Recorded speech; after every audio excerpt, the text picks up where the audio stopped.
وكان الجواهر من عندي إلى بغداد قاصدا قصر الخليفة المنصور ومعه جواهر كثيرة وأحجار كريمة. خذ ما تستحسنه من الجواهر يا مولاي. فأخذ المنصور منه ما استحسنه من الجواهر وأعطاه السرة بها 100 دينار. وتأخذ هذه السرة بها 100 دينار. لا، لقد كتبت مال كثير وأن الجو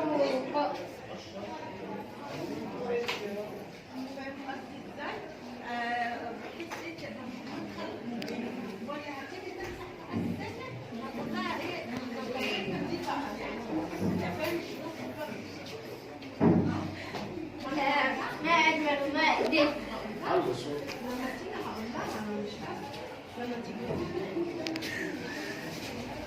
وبينما هو يتبرد في الماء وكان الجو قائظا إذ مرت حدئة فنظرت إلى قطعة اللحم وكانت إلى هذه السرة وكانت تحسبها لحما، فأخذتها وهي تحسبها لحما وطارت بها جهة الشرق. خذي أيوب، هاتي مالي.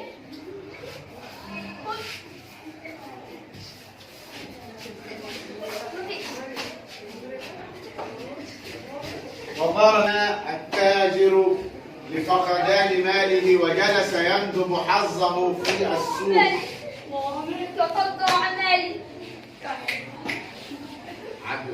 مالي بتبيع مجوهرات.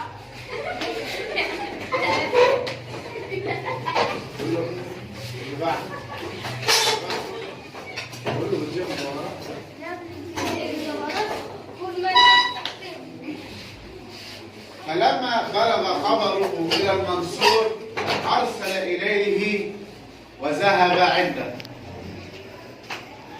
ولولا حين حصل لك هذا الأمر فوجدنا لك حلا، ولكن إلى أي الجهات طار الطائر؟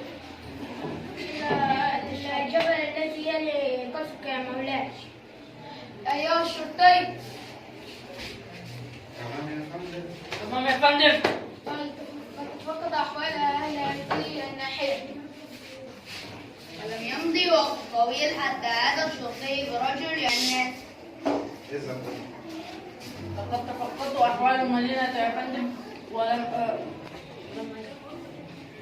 وسمعت أهل المدينة يقولون أنهم رأوا فلاح وقع عليه سورة من السماء. فلتأتيهم به.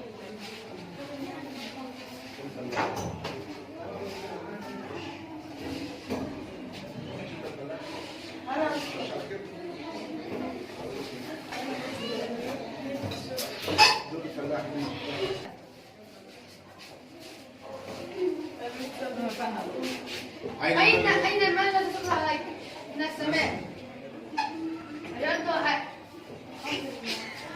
ها هو ذا يا مولاي، خذ السوق. ها هو ذا يا مولاي.